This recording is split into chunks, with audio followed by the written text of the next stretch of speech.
Sarah Martinez clutched her carry-on bag tighter as she approached the security checkpoint at Denver International Airport. The fluorescent lights cast harsh shadows under her tired eyes, evidence of the sleepless nights she'd endured over the past week. At 62, she had weathered many storms in life, but nothing had prepared her for this journey, the TSA agent.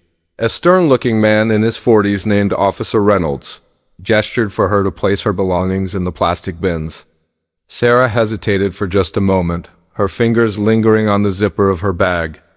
Inside lay something that meant more to her than life itself, something that had taken her 43 years to find the courage to carry. As her bag disappeared into the X-ray machine, Sarah's heart hammered against her ribs. She stepped through the metal detector, the familiar beep echoing in her ears. But then she heard the words she'd been dreading. "Ma'am, we need to check your bag." Officer Reynolds pulled her aside, his expression unreadable. Sarah watched as he opened her carefully packed belongings, moving aside her clothes and toiletries until his hand found what the machine had detected.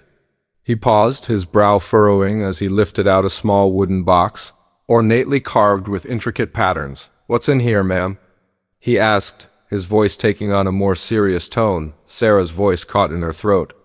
It's my son's ashes." The officer's expression softened slightly, but he remained professional. "I'm sorry for your loss, but we still need to inspect this." The scanner showed something unusual. With trembling hands, Sarah opened the box. Inside, nestled among the gray ashes, was a small metal object that gleamed under the airport's bright lights. Officer Reynolds carefully extracted it, and Sarah saw his eyes widen in surprise. It was a Medal of Honor, its blue ribbon slightly faded but still intact. "Ma'am, I'm going to need you to come with me," Officer Reynolds said quietly, his tone now gentle but firm. Sarah's legs nearly gave way as she was escorted to a private room. 2 more security officers joined them, along with a supervisor. Sarah's mind raced with worst-case scenarios. Would they think she was trying to smuggle something dangerous?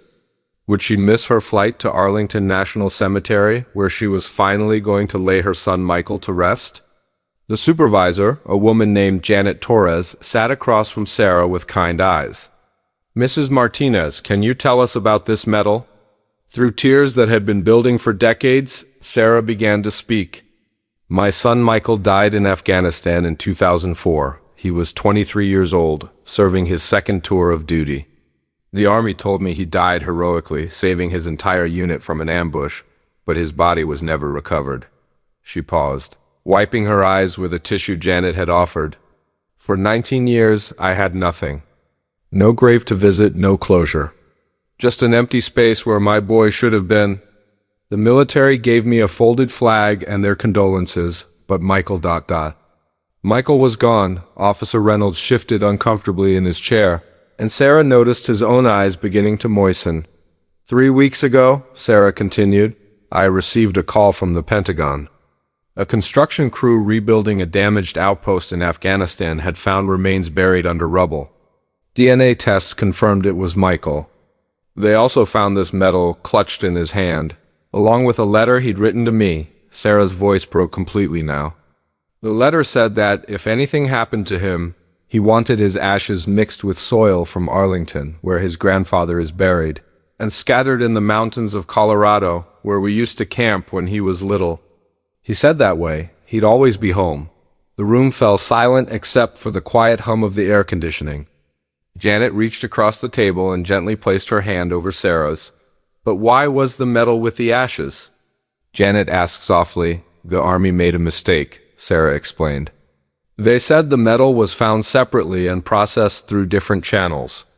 By the time they realized it belonged with Michael, his ashes were already being prepared for transport to me. I couldn't bear the thought of him being separated from it again, so I put it with him." Officer Reynolds cleared his throat. "Ma'am, technically, this is against regulations. The medal contains metals that could be considered ... double quotes." Janet shot him a sharp look, and he fell silent. "Mrs. Martinez," Janet said, "where are you traveling today?" "Arlington National Cemetery," Sarah whispered. "I have permission to place some of his ashes there, and then I'm driving to Colorado to fulfill his final wish." Janet stood up and walked to the window overlooking the tarmac. For several long moments, she stared out at the planes taking off and landing. When she turned back, there was a determined look in her eyes. "Officer Reynolds," she said, "I think there's been a misunderstanding. What we have here is a grieving mother carrying her son's remains and personal effects to their final resting place. I don't see any security threat, do you?" Reynolds looked down at the medal in his hands, then back at Sarah's tear-stained face. "No, ma'am, I don't." Janet carefully placed the medal back in the box with Michael's ashes and sealed it. "Mrs. Martinez, I'm going to personally escort you to your gate. And I'm going to call ahead to make sure you have assistance when you arrive in Washington." As they walked through the airport together, Janet shared that her own brother had served in Iraq. Other passengers and airport staff, noticing the small procession, began to step aside respectfully. Word had spread quietly among the TSA team, and several officers removed their caps as Sarah passed Dot at the gate. Janet hugged Sarah tightly. "Your son would be proud of you," she whispered Dot, as Sarah's plane lifted off toward Washington. She clutched the wooden box containing Michael's remains and his Medal of Honor.